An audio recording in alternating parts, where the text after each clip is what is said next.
સુરેન્દ્રનગર શહેરના રતનપર વિસ્તારમાં આવેલ શિવધારા ટાઉનશીપમાં સામાન્ય વરસાદમાં જ સોસાયટીનો મુખ્ય રસ્તો પાણીમાં ગરકાવ થયો। આ વિસ્તારમાં રહેતા 1500 થી વધુ લોકોને મુશ્કેલીનો સામનો કરવો પડે છે।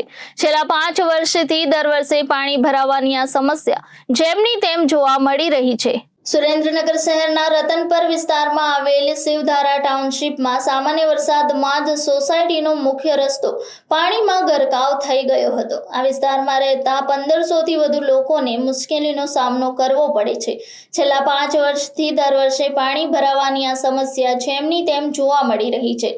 છતાં પણ પાલિકા તંત્ર દ્વારા વરસાદના પાણીનો નિકાલ કોઈ કાર્યવાહી ન કરવામાં આવતા લોકોમાં તંત્ર સામે રોષ જોવા મળી રહ્યો છે। સુરેન્દ્રનગર સામાન્ય 2 ઇંચ જેટલો વરસાદ થયો હતો।